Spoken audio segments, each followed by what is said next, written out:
c'est l'histoire d'un brouillard qui nous enveloppe. Mais il n'a rien à voir avec la météo, ou pas trop à ce qu'aujourd'hui les généraux qui nous expliquent le conflit russo-ukrainien appellent le brouillard de la guerre. Non, ce brouillard, c'est ce qui nous empêche d'évangéliser au mieux, et ce brouillard, c'est le passé. Essayons ce soir de dissiper quelques couches de cet ancien présent en nous intéressant à la fiabilité des évangiles. Si j'ai bien voulu vous donner ce soir quelques perspectives, juste quelques perspectives de ce colosse académique, on pourrait l'appeler ça comme ça, c'est en souvenir de l'adolescent athée que j'étais. Ceux qui sont plus âgés que moi, et il commence à se faire de plus en plus rare, s'en souviennent peut-être. En 1997 et 1998, pendant la Semaine Sainte, Arte avait diffusé une série qui s'appelait Corpus Christi. Et j'avais 15-16 ans, j'étais religieusement illettré, et rétrospectivement, je crois que ce furent là mes premiers repères. Tout cela avait l'apparence rassurante de la fiabilité. On avait des journalistes qui interviewaient en série des universitaires dans un décor austère. Tout ce monde disait des choses sensées, d'un air profond. Et une impression en demeura longtemps qui confortait mon éducation d'alors. Les évangiles n'étaient pas fiables. Évidemment, je ne les avais pas encore lus. Je faisais confiance. Et je me fis une joie d'acheter en 1999 le livre que Gérard Mordillat et Jérôme Prieur, les auteurs, publièrent en 1999 aux éditions du Seuil, qui s'appelait « Jésus contre Jésus ». Je vous le montre ici. Voilà.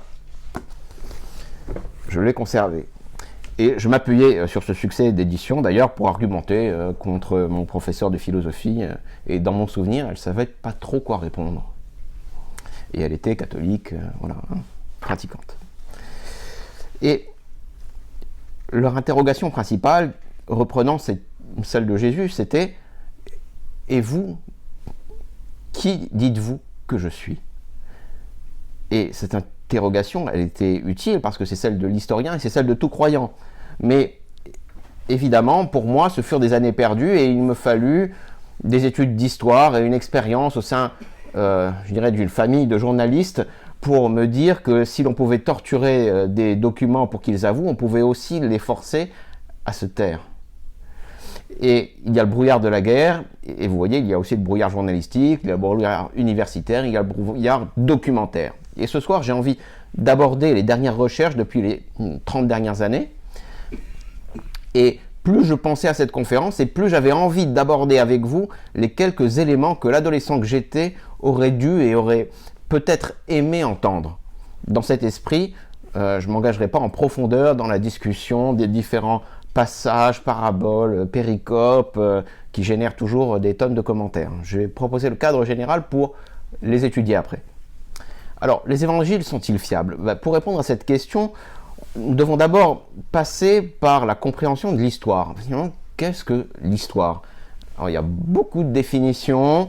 La plus évidente et la plus partagée, c'est que c'est une collection d'événements du passé auxquels nous pouvons essayer d'avoir accès, sur lesquels nous pouvons essayer de poser un regard critique. Alors, un événement, c'est une suite d'actions temporelles qui se sont bien déroulées à une époque précise, ici, pour ce qui va nous concerner principalement, au 1er siècle de notre ère, à Jérusalem notamment. Évidemment, comme nous n'avons pas un accès direct à ce qui s'est passé, les historiens ont tenté de développer au cours des siècles des méthodes pour déterminer si tel événement avait eu lieu ou pas. Et ils ont développé donc des critères. Par exemple, est-ce qu'une hypothèse émise couvre tous les faits connus ? Est-ce qu'elle a recours à d'autres éléments pour expliquer une hypothèse ? C'est le fameux critère de la simplicité, du rasoir d'Occam, on va y revenir. Et il s'agit de pouvoir déterminer s'il est rationnel de croire à une hypothèse à l'instant où nous l'émettons ou nous l'étudions. On pourrait donc reformuler la question de ce soir en se demandant s'il est rationnel aujourd'hui de croire aux évangiles. Et là, j'ai envie de vous demander, mais croire au quoi ? Parce que je m'aperçois que depuis là, le temps que je vous en parle, là déjà, je ne les ai toujours pas définis. Alors quand je parle d'évangile, je parle de ce qu'on appelle aujourd'hui l'évangile selon saint Marc, selon saint Matthieu, saint Luc et saint Jean. Évangélion, donc vous le savez sûrement, c'est un mot grec qui signifie bonne nouvelle. Et à l'époque, la noblesse romaine et une bonne partie de l'Empire romain s'exprimaient en grec. Ce n'est pas un terme employé uniquement pour ces 4 textes. Je faisais allusion à saint Paul de Tarse, s'exprimant à Athènes au cours de ma dernière conférence notamment, donc c'est au lieu de la philosophie, devant les païens grecs, à l'acropole, pour leur annoncer la bonne nouvelle de la résurrection de Jésus. Et l'évangile de Marc, il va parler explicitement, d'ailleurs au tout début, il va annoncer donc le commencement de l'évangile de Jésus-Christ, dès le début. C'est le premier verset.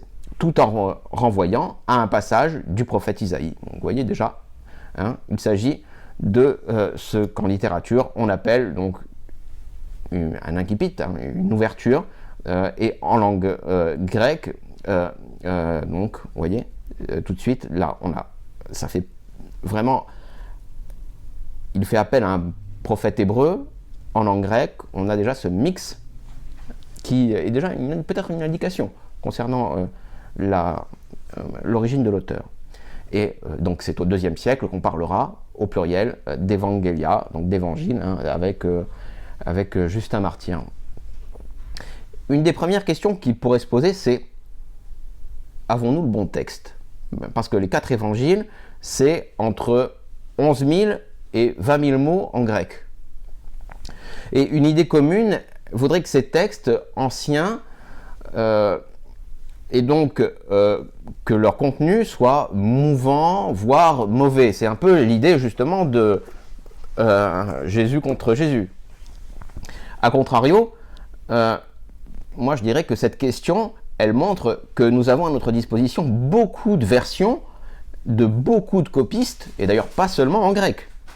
Et quand je dis beaucoup de versions, c'est beaucoup de versions. C'est-à-dire que c'est incomparable avec les textes fameux antiques dont il ne reste que quelques copies médiévales.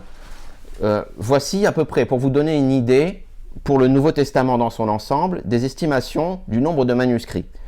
On a 5600 manuscrits en grec, environ 10 000 en latin, entre 5 000 et 10 000 autres versions anciennes, et environ 1 million de citations par les pères.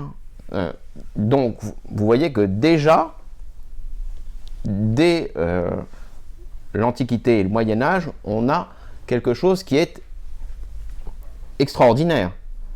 Parce que, comparons, en moyenne, combien ont les auteurs grecs de manuscrits, même fragmentaires, 3 siècles après leur mort? Ils en ont 0. Tout bête. Contre donc déjà plusieurs centaines pour les évangiles. On a une rapidité de la diffusion et des commentaires qui est une garantie pour la solidité du texte. La copie la plus ancienne des évangiles remonte au IVe siècle, tandis que la copie la plus ancienne, par exemple, de Tacite, donc son historien, remonte au IXe siècle. Le plus ancien manuscrit de la guerre des Gaules, que tout le monde a étudié un peu comme ça en classe, date du Xe siècle de notre ère. Et un spécialiste des manuscrits de Cambridge, Peter Williams, fait remarquer qu'Érasme, au début du XVIe siècle, il a établi juste avant la Réforme, en 1516, la première Bible imprimée en se servant de 2 manuscrits du XIIe siècle. Il utilise 2 manuscrits du XIIe siècle pour établir sa Bible. Et aujourd'hui, après 5 siècles de recherche et de découvertes vraiment stupéfiantes sur les manuscrits, le texte des évangiles ne serait quasiment pas modifié. Les 2 passages les plus douteux, comme le fameux passage de la femme adultère, étaient déjà remis en question au temps d'Érasme. Donc vous voyez, il y a des variantes qui existent, mais elles sont en plus quasi exclusivement théologiquement insignifiantes. Alors revenons-en alors à la question, est-il rationnel de croire aux évangiles? Et voici ce qu'écrit Peter Williams. Il nous dit, un degré de confiance élevé dans le texte des évangiles est donc rationnel. Mais alors, pourrait-on imaginer qu'on a censuré par exemple le texte avant la diffusion, avant cette large diffusion, au 1er siècle? Est-ce qu'il y aurait eu une censure? Et voici la conclusion de Williams quand il envisage cette hypothèse.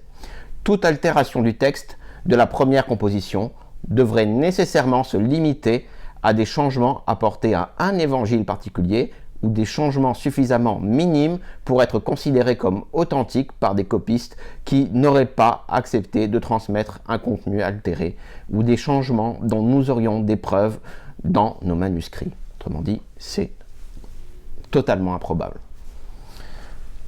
Alors maintenant que nous avons toutes les raisons de croire que le texte des 4 évangiles, malgré ses altérations, n'a pas subi d'altération, on va dire, majeure pour sa fiabilité, il convient de souligner et de s'intéresser à l'ordre des évangiles. Avant de présenter brièvement le débat continuel, j'ai envie de vous le dire, qui a lieu concernant les différentes strates du récit évangélique, on peut noter que 4 textes différents parlant de la vie d'un homme, pour l'Antiquité, c'est exceptionnel. Il faut d'abord réaliser ça, toujours le garder à l'esprit. Et ça permet des tentatives de reconstruction majeures pour les historiens. Comme vous le savez, il y a 3 évangiles qui se regroupent donc très largement. Ce sont les synoptiques, Marc, Matthieu, Luc, tandis que Jean se détache le plus aisément au niveau des formules qu'il emploie, au niveau des figures de style. Et donc ces 3 évangiles, on les appelle donc synoptiques, vous le savez sûrement, donc du mot grec, synoptis, ça veut dire qu'on peut les voir ensemble, d'un même œil, sur une page en fait, pour les comparer. Et la construction, elle s'est effectuée comme ça pour les synoptiques de cette façon, si intéressante. Vous connaissez l'ordre des évangiles et vous remarquez qu'il diffère avec celui d'ailleurs d'une Bible traditionnelle. Quand je dis l'ordre, c'est plutôt la chronologie, parce que pour les historiens, le consensus veut que les évangiles synoptiques aient été écrits entre eux, à peu près. Je vous donne les dates consensuelles. 65 et 85. Tandis que Jean, je viendrai plus tard à son caractère peut-être de disciple de Jésus, direct, tandis que Jean aurait été écrit dans les années 90. Donc, l'année repère, évidemment, pourquoi on a un peu une année repère qui est pour tous les historiens, celle de la destruction du temple de Jérusalem par l'empereur romain Titus en 70. Vous savez que le temple a été détruit, 70. Pour les historiens, c'est ce point de repère qui permet principalement d'établir, j'ai envie de vous dire, le bas de la fourchette après la destruction du temple. Pourquoi? Parce qu'ils estiment dans leur raisonnement, généralement, que Jésus n'a pas tenu de discours réellement prophétique dans les fameux discours eschatologiques qu'on retrouve dans les 3 évangiles synoptiques. Donc, l'évangile de Marc, pour eux, aurait été écrit au minimum 35 ans après la mort de Jésus, si on pense qu'il a été écrit peut-être un peu avant, pour des raisons un peu avant la chute de Jérusalem. Et Jésus étant mort, selon le consensus actuellement, en 30. Évidemment, cet ordre des évangiles, il peut être largement contesté, et il l'est aujourd'hui, parce que vous êtes probablement familier avec ce qu'on appelle la source Q, pour Quelle en allemand. Et pour expliquer les similitudes que l'on retrouve dans les évangiles synoptiques, les exégètes ont émis l'hypothèse que des évangélistes auraient pioché dans une source commune que l'on suppose généralement écrite et établie. Donc ces évangélistes, ils auraient établi chacun leur version en prenant des expressions, en piochant des expressions dans cette source et dans l'évangile de Marc. Donc je ne peux pas faire de schéma comme ça là, et j'aurais peut-être dû le prévoir pour vous montrer. En gros, vous avez Marc, la source Q, Matthieu, Luc, et Matthieu et Luc qui sont dépendants chacun de Marc et de Q. Voilà. Et en utilisant ces nombreuses formulations identiques dans les évangiles synoptiques, il est possible de reconstruire en fait des fragments significatifs de cette source Q, et donc en théorie de trouver une source se rapprochant vraiment très près de la mort de Jésus. Et aujourd'hui, l'hypothèse la plus consensuelle, c'est l'hypothèse donc des deux sources. Ça veut dire que, comme je vous le disais, on aurait Marc et Q qui existaient avant Matthieu et Luc, et que Matthieu et Luc avaient à leur disposition des éléments et qu'ils étaient indépendants. Et une autre hypothèse est que la source Q, en fait, n'existait pas. C'est ce qu'on appelle l'hypothèse Farrer, qui a été émise en 1955 par Austin Farrer, d'où son nom évidemment. Et ce qui rend le débat aussi intense, c'est que rien de cette fameuse et hypothétique source Q n'a été retrouvé. Quoi qu'il en soit, c'est ce qu'on appelle donc le problème synoptique, et ça agite beaucoup les chercheurs actuellement, et on va dire depuis 50 ans. Et vous voyez que le travail des historiens, pour en revenir un peu à ça, c'est assez similaire à celui des scientifiques. Il y a un problème, les similitudes des trois sources, et pour essayer de le résoudre, ils vont émettre des hypothèses concernant un élément supplémentaire qui pourrait nous permettre de franchir l'obstacle. C'est cette méthode, vous voyez un peu ce même esprit qui fut employé pour confirmer les théories scientifiques au XXe siècle. Je pense à la relativité générale par exemple, où on a construit des objets d'étude extrêmement importants pour arriver à détecter une particule, etc. Dans un autre domaine, c'est la confiance dans une certaine fiabilité du récit homérique qui a permis à Schliemann de localiser l'ancienne Troie bien avant, en 1871. Vous voyez, lui, il avait confiance dans la fiabilité du récit homérique, dans une certaine fiabilité du récit homérique, et avec uniquement l'Iliade et l'Odyssée, il est parti et il a fini par localiser l'ancienne Troie. Alors que des spécialistes pensaient qu'ils avaient que l'Iliade et l'Odyssée, c'était uniquement des récits entièrement légendaires. Donc, vous pouvez remarquer que cette source Q, elle implique de trouver un élément supplémentaire, aussi ce qui montre sa faiblesse par rapport aux critères de simplicité. Et de plus, on retrouve beaucoup de formulations identiques qui sont uniquement dans Matthieu et Luc. Vous voyez ? Donc là, on se dit qu'on a un problème et que c'est pour ça qu'il y a autant de débats. Hein ? Pour vous donner une idée, il y a, alors de mémoire, il y a 1852 formulations identiques dans les trois évangiles synoptiques, et il y en a 2386 dans Matthieu et Luc. Donc vous voyez, pour vous donner une idée aussi de la façon, ces indications statistiques, elles vous montrent que les évangiles sont aussi probablement les textes les plus méticuleusement étudiés, et que des éléments modernes comme des ordinateurs, pour ça que je parlais des 30 dernières années, ont permis de faire de grandes avancées dans la compréhension des textes.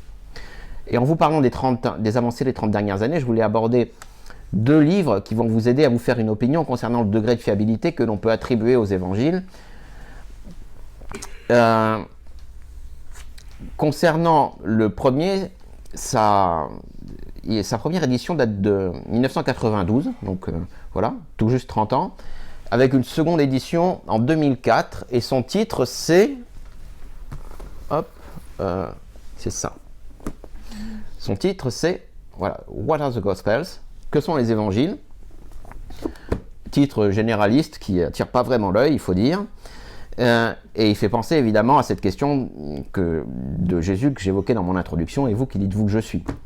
Et c'est des avancées statistiques qui ont permis de comprendre quel était le genre en fait des évangiles. Parce que va faire cet auteur, Richard Burridge, il va s'intéresser au genre des évangiles.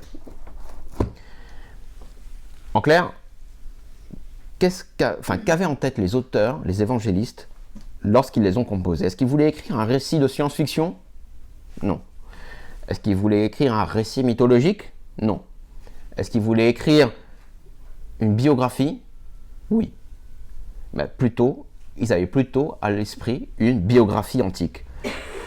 Cette réponse, elle peut surprendre, mais les comparaisons formelles qu'effectue Richard Burridge montrent que les évangiles empruntent plus aux biographies grecques antiques, qu'on appelle les bioi, bios au singulier, bioi au pluriel, aux récits mythologiques, on va dire, comme l'Iliade et l'Odyssée. Et qu'est-ce que c'est que ces bioi, par exemple? C'est Plutarque. Pensez à Plutarque. Plutarque, donc, auteur grec important, qui est né vers 46, qui est mort vers 125, et qui a écrit des vies antiques, qu'on appelle des vies parallèles, où il s'efforce de mettre donc, comme le nom l'indique, des différentes vies et de comparer différentes personnes et comment elles ont vécu. Et les fréquences des mots qu'on va trouver, par exemple, dans ces évangiles, quand on va les comparer, par exemple, avec l'Iliade et l'Odyssée, on voit que les fréquences des mots sont différentes, les sujets sont différents, ces récits mythologiques, on va les comparer aux satires, par exemple, à des satires, etc. On va voir que les fréquences des mots sont différentes, les sujets sont différents. Et manifestement, les évangélistes pensaient plutôt leur travail comme une reproduction d'une vie, de quelqu'un de fameux, comme un exemple à reproduire. Et voici comment Burridge en parle, il dit « Leur contenu ressemble à celui des bioi. Les cadres géographiques et chronologiques sont centrés sur Jésus et on y présente une sélection de sujets biographiques attendus. Le style et le milieu social sont un peu moins élevés que dans les autres exemples des vies antiques, mais ils conjuguent la même atmosphère de sérieux et de respect. La qualité de la caractérisation est un mélange de réalisme et de stéréotypes, et les buts poursuivis par leurs auteurs sont semblables à ceux des vies, spécialement l'intention didactique, d'enseignement donc, et apologétique. Globalement, cet assemblage de traits est celui que l'on retrouve dans les bioi. Et pour vous donner un exemple de calcul, la plupart des biographies antiques, donc concernant les points communs, la plupart des biographies antiques font entre 10 000 et 25 000 mots, et c'est ce que peut, tout simplement, pourquoi 10 000 et 25 000 mots? C'est ce que peut contenir un rouleau sur lequel écrivait le... Voilà. Et ça se retrouve dans les évangiles, comme je vous le disais. Et comme dans les évangiles, on a entre 25 et 33% des verbes qui se concentrent sur le personnage principal. On a entre 15 et 30% qui relèvent de formules, de paroles, de citations de la personne principale. Il y a tout un tas d'autres critères que je passe. Aujourd'hui, les exégètes pensent vraiment que les évangélistes ne s'inscrivaient pas... disons que les exégètes qui pensent que les évangélistes ne s'inscrivaient pas dans ce genre-là, des vies antiques, se font vraiment de plus en plus rares. Hein, c'est vraiment devenu une opinion extrêmement minoritaire. Et évidemment, ce cadre est le meilleur pour disposer d'éléments fiables concernant un personnage de l'Antiquité, même si ce n'est pas idéal, hein, ce cadre de la biographie antique. Et vous commencez à voir comment les recherches contemporaines nous donnent des raisons supplémentaires de penser que les évangiles sont fiables. Et des découvertes archéologiques récentes, dans un autre style, nous ont aidés dans notre compréhension des auteurs des évangiles. Finalement, qui étaient-ils? Un autre ouvrage majeur a permis de comprendre que les évangiles avaient une fiabilité accrue, car ils sont influencés par le récit de témoins oculaires. Alors, c'est la thèse qui va être défendue en 2006 par un Britannique qui s'appelle Richard Bauckham. Alors, seconde édition du livre en 2017. vous voyez le morceau, voilà.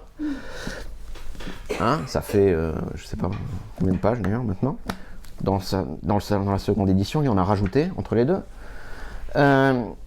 On perçoit l'importance donc des témoins oculaires dans le prologue d'abord de l'évangile de Luc, puisque Luc, dans un prologue assez bien structuré, avec un langage vraiment fin, nous dit plusieurs ayant entrepris de composer un récit, écoutez bien tous les mots, plusieurs ayant entrepris de composer un récit des événements qui se sont accomplis parmi nous, suivant ce que nous ont transmis ceux qui étaient des témoins oculaires dès le commencement et sont devenus des ministres de la parole, il m'a aussi semblé bon, après avoir fait des recherches exactes sur toutes ces choses depuis leur origine, de te les exposer par écrit, d'une manière suivie. Excellent Théophile. Voilà ce qu'il dit. Donc vous voyez bien que Luc a aussi, quand on parle de Luc comme historien, vous voyez bien que lui aussi, ça lui trottait dans la tête. C'était dans sa formation, c'était comme ça qu'il envisageait aussi les évangiles. Et il y a aussi le passage le plus ancien que nous avons peut-être après la crucifixion de Jésus, qui rentre dans cette catégorie. C'est la fameuse première épître aux Corinthiens de Saint Paul. C'est un passage essentiel. Je vous conseille vraiment de le lire et de le relire, parce que c'est aussi une révolution dans la façon d'aborder la résurrection de Jésus. Je ne traiterai pas ça aujourd'hui, mais Saint Paul va transmettre aux Corinthiens un credo, ce qu'on appelle un kérygme en langue grecque, qui va être composé, nous disent les historiens aujourd'hui, entre 18 mois et 5 ans après la crucifixion de Jésus. C'est vraiment un consensus, hein, je ne sais pas une datation extrême que je vous donne là. Pensez bien à ça. Donc il va faire appel, lui, dans ce qu'il nous dit notamment, au témoignage de personnes étant toujours vivantes pour expliquer notamment les apparitions de Jésus à une foule de 500 personnes. On dit il y a 500 personnes, il y en a qui sont encore vivants, et vous pouvez aller les voir, donc il y a encore des témoins oculaires, vous pouvez aller les voir pour faire vous-même votre enquête et pour vous renseigner sur les apparitions de Jésus. Donc vous voyez aussi l'esprit du temps. Comment se garantissait dans cette civilisation orale la fiabilité des récits? Il fallait être sûr que des témoins oculaires, donc la parole, jouait un rôle, l'honneur évidemment, et peut-être même qu'on pouvait coucher sur le papier les premiers éléments. Et pourquoi l'ouvrage de Richard Bauckham est intéressant? Parce que Bauckham, lui, il ne va pas se centrer vraiment sur la première épître aux Corinthiens. Lui, il va étudier notamment la fréquence des prénoms hébreux à l'époque. Il va, grâce à l'étude des ossuaires juifs du 1er siècle notamment, on va connaître la fréquence des prénoms. Pensez à ça. On connaît la fréquence des prénoms à l'époque. Donc, par exemple, dans une rue de Jérusalem, vous criez Marie au 1er siècle, vous avez la moitié des femmes qui vont se retourner. Parce que c'était un prénom extrêmement fréquent. Et dans les évangiles, non seulement on retrouve cette fréquence des prénoms, parce qu'on a fait la fréquence des prénoms qui apparaissent des différents personnages, on les a listés. Et ces prénoms-là, non seulement la fréquence est la bonne, donc la distribution des prénoms est la bonne, on retrouve exactement celle du 1er siècle, et en plus, ils se laissent deviner par les surnoms qu'on leur donne. Parce que les prénoms les plus fréquents, ils se retrouvent souvent précisés par une origine géographique. On a Marie de Magdala, on a Simon de Cyrène. Vous voyez, ça, à chaque fois que vous avez ça, ça vous indique que le prénom, généralement, est très fréquent. Et ce qui apparaît beaucoup moins, donc, avec les prénoms très rares. Et cette coïncidence, elle montre la proximité des évangiles avec le milieu qu'ils décrivent. Et donc la qualité de la transmission qui s'est effectuée. Parce qu'on sait, lorsqu'un récit se transmet, particulièrement dans un cadre social ou culturel, une des choses qui se modifie le plus vite, c'est le prénom.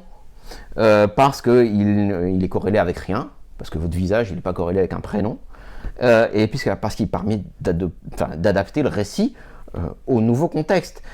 Et ici, donc, on doit constater que ce n'est pas le cas.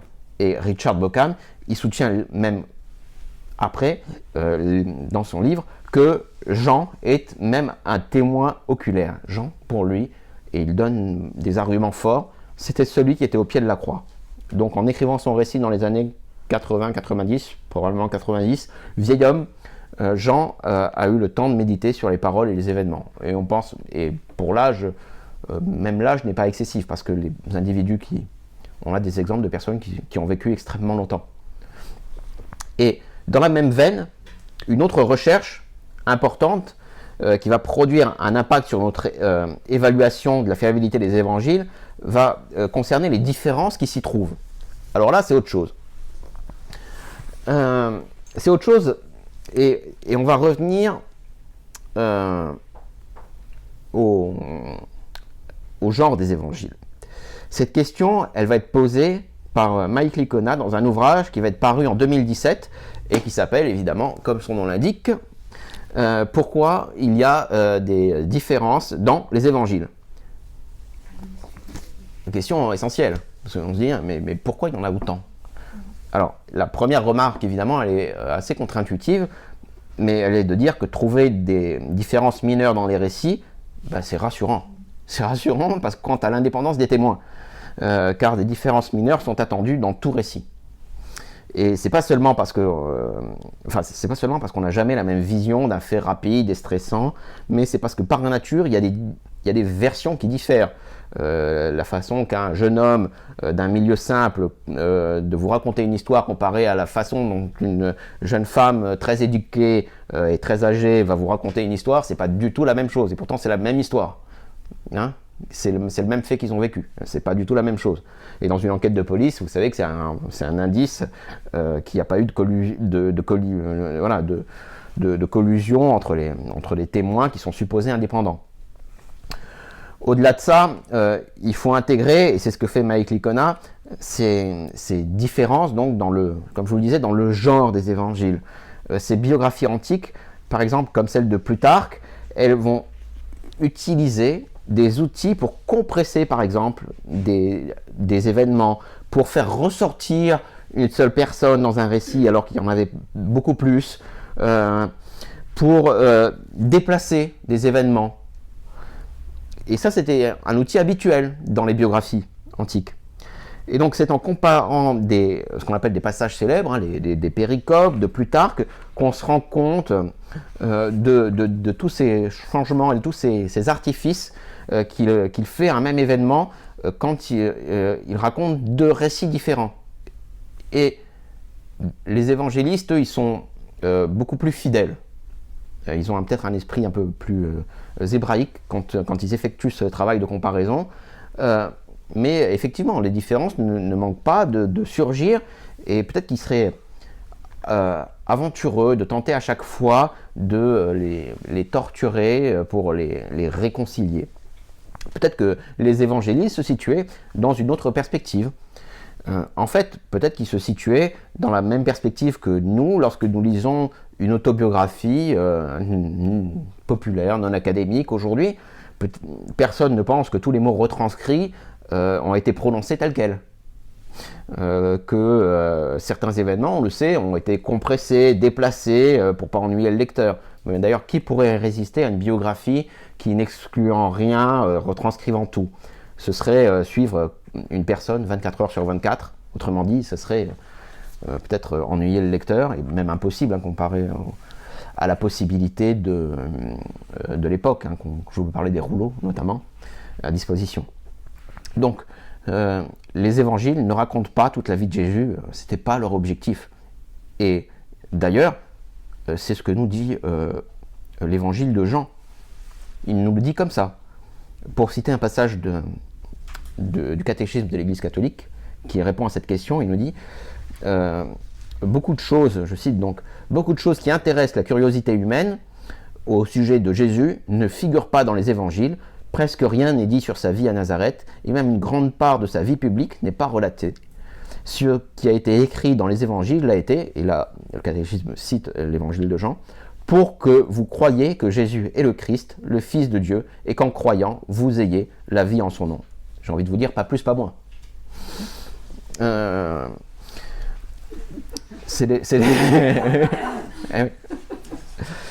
Même dans les... pensez à ça. Pensez à cette perspective. Essayez toujours d'avoir ça à l'esprit. Même dans des films ou des documentaires très fidèles et très sérieux, on simplifie.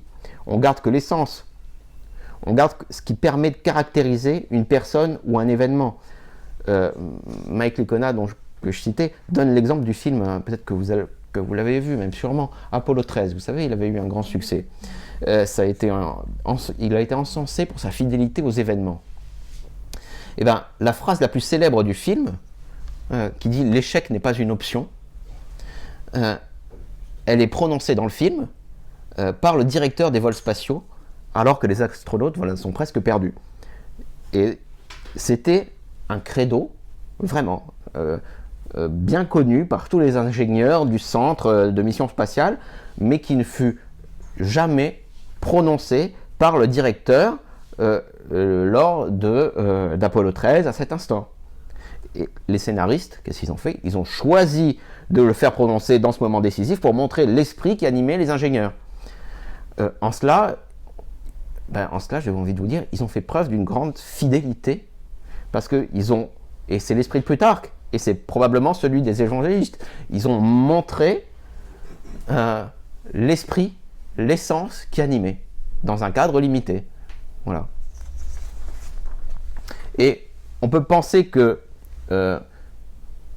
d'ailleurs, je disais que les discours et les paroles de Jésus sont retranscrits avec une plus grande fidélité.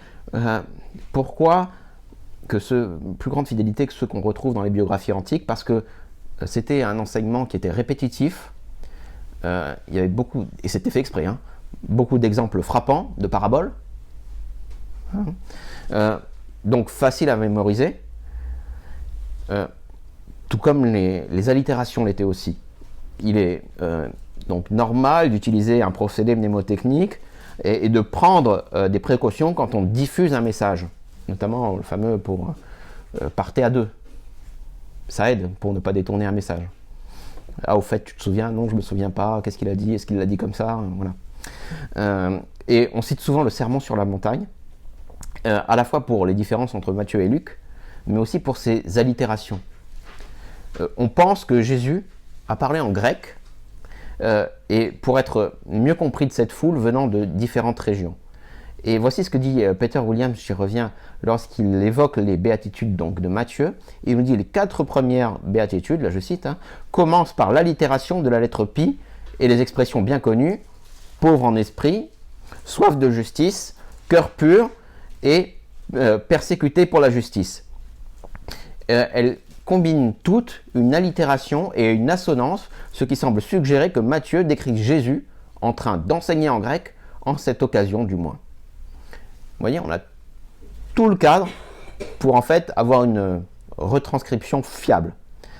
Et je passe sur les autres domaines de recherche, les découvertes archéologiques. Vous savez qu'il y a eu beaucoup de découvertes archéologiques qui ont montré que les évangélistes connaissaient très fidèlement le terrain. Ils ne se trompent pas. Ils sont de là-bas, ils sont du coin. Vous avez sûrement entendu parler, je pensais à la fameuse piscine de Bethesda qui est dans Jean 5. Voilà, ça permet de voir que quand ils vous la décrivent, elle existe. On arrive à la retrouver par des fouilles. Et quand ils vous décrivent des temps de trajet, c'est les bons temps de trajet. Ils ne vous disent pas il faut 1 heure alors qu'en fait il faut 4 jours. Non. Et je dirais en plus, ce qui est intéressant, c'est leur capacité de résistance à notre amélioration des connaissances historiques.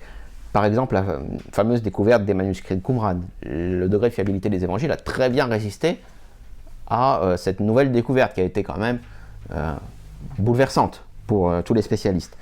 C'est quelque chose qui est évidemment loin d'apparaître aussi évident pour tous les enseignements fondamentaux d'autres religions. Alors, en conclusion, moi je vous dirais que Si on sort de ce brouillard de l'histoire et des querelles académiques, je crois que notre connaissance des évangiles et du contexte, elle nous permet de soutenir avec confiance que les évangiles sont historiquement fiables. Dans le sens où ils retranscrivent l'essence de ce que fut la vie de Jésus. Ils nous permettent de retranscrire avec intégrité ces enseignements majeurs et vraiment avec une grande probabilité les paroles exactes qui furent prononcées. Cette question d'une bonne compréhension des genres, de la nature des discours, elle est fondamentale. Pourquoi ? Elle est fondamentale aussi d'un point de vue théologique. Pensez à ça. Fondamentale d'un point de vue théologique parce que on doit toujours la garder à l'esprit si nous voulons développer justement notre foi, comme nous le rappelle le Concile Vatican II avec Dei Verbum.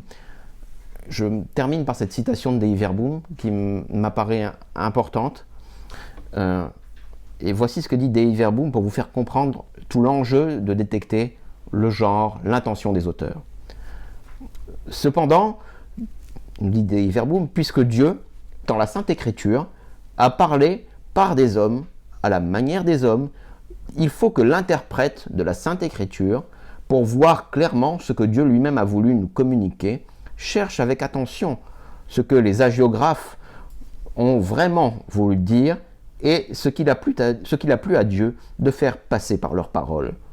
Pour découvrir l'intention des hagiographes, on doit, entre autres choses, considérer aussi les genres littéraires. Car c'est de façon bien différente que la vérité se propose et s'exprime en des textes diversement historiques ou prophétiques ou poétiques ou même en d'autres genres d'expression. Il faut en conséquence que l'interprète cherche le sens que l'hagiographe en des circonstances déterminées dans les conditions de son temps et de sa culture, employant les genres littéraires alors en usage, entendait exprimer et a de fait exprimé. En effet, pour vraiment décrire ce que l'auteur sacré a voulu affirmer par écrit, il faut faire minutieusement attention soit aux manières natives de sentir, de parler ou de raconter, courantes au temps de l'hagiographe, soit à celles qu'on utilisait à cette époque dans les rapports humains. Voilà ce qu'on me dit Dei Verbum. Voilà, merci pour votre attention.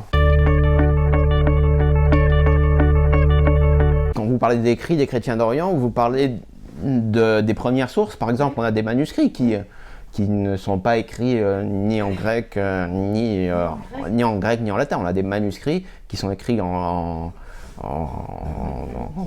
la langue qui s'appelait le syrien, enfin avant le syrien, vous voyez. On a ce genre de manuscrits-là. On en a beaucoup d'ailleurs. Ouais. Et évidemment, ça nous permet de recouper et d'établir. On est maintenant très sûr de l'établissement du texte des évangiles. Je me permets encore d'insister là-dessus. C'est vraiment quelque chose d'exceptionnel. Les découvertes que l'on fait concernant les manuscrits que l'on découvre, alors ça peut être des manuscrits qu'on découvre, mais de façon aussi prosaïque que dans des poubelles, par exemple.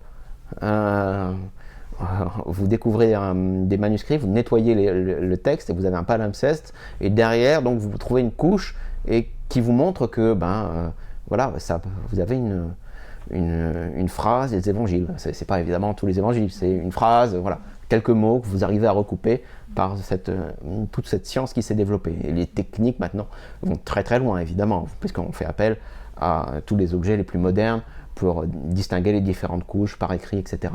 Et comme je dis, ça renforce toute la fiabilité des évangiles parce que au niveau du texte, on a vraiment quelque chose de très fiable, et donc que les différentes variations minimes que l'on peut avoir concernant les évangiles, actuellement, elles n'ont pas vraiment une importance sur la théologie et les enseignements théologiques. Voilà. Parce que la question c'est, oui, nous croyons en ce qu'on appelle au caractère inhérent de la Bible, mais c'est quel était le manuscrit premier. Voilà. hein, et quelle était l'intention de la personne aussi quand elle l'a écrite, évidemment. Tout ça, c'est à prendre en considération dans le caractère inhérent. Et quand les francophones participent à ces forums-là, généralement, ils parlent en anglais. Il y avait beaucoup, vous savez, il y avait une grande école française qui a un peu disparu, qui s'est un peu effacée, notamment à Jérusalem, pour vous montrer. Donc, le dernier ouvrage qu'il faut quand même très très bien, donc voilà, l'école biblique de Jérusalem, pour avoir tout qui ne va pas vous parler justement de ces dernières recherches. Hein, je parlais des témoins oculaires, des biographies, etc. Donc très complet, pour pas cher, enfin 32 €, vous avez tout. Toutes les recherches actuellement. L'école biblique de Jérusalem. Oui, donc vous le trouvez voilà, très bien. Et pour une approche encore un peu plus de vulgarisation, vous avez cet ouvrage-là, Les évangiles à l'épreuve de l'histoire de Bruno Buhl, qui est bien aussi, voilà, qui comporte pas mal aussi de notes de bas de page, qui est assez sérieux, voilà, qui fait une bonne vulgarisation. Et vous avez aussi, je vous ai cité à plusieurs occasions dans cette conférence, quelqu'un qui s'appelle Peter Williams. Alors je n'ai oublié le livre, je m'en excuse. Non, je ne pense pas qu'on puisse employer le terme d'imposteur. C'était des gens qui étaient... parce qu'un imposteur, enfin, peut-être certains d'entre eux, mais c'est comme quand quelqu'un, vous avez une œuvre en face de vous, et je suis un peu, vous savez, spécialiste du Suaire de Turin, c'est un peu mon dada, donc c'est pas ceux qui proposent une interprétation médiévale vous diront que c'est un faux, mais enfin faux, ça implique une intention, donc peut-être qu'il n'y avait pas d'intention de tromper.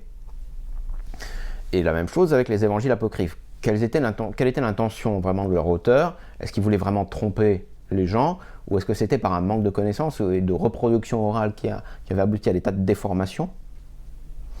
On peut voir certaines fois qu'il y avait peut-être cette intention de tromper sur certains passages, mais je me garderais bien de prononcer sur l'intention des auteurs. Après, concernant la fiabilité, non, je ne pense pas qu'il nous apporte grand-chose, justement, du fait qu'il soit assez... qui n'était pas été rédigé par des personnes qui appartenaient à un cercle assez rapproché de la vie de Jésus. Donc, au regard du décalage, ils n'ont pas grand-chose à nous apporter concernant la vie de Jésus qui nous intéresse. Et on sent il y a des indications, justement, qui sont très différentes concernant la fiabilité. Quand je vous parle de tous les critères, de toutes les... ils se trompent dans la fréquence des prénoms, ils se trompent dans les lieux, ils se trompent dans plein de choses. Ça montre tout de suite que la connaissance n'est pas du tout la même. Voilà. Donc vous avez plein d'indications historiques vous montrant le décalage en fait entre ces évangiles apocryphes et les évangiles qui ont été retenus dans le canon. Donc ça vous montre bien que le choix finalement a été judicieux. Et que déjà à l'époque, c'était intéressant. On savait déjà à qui faire confiance.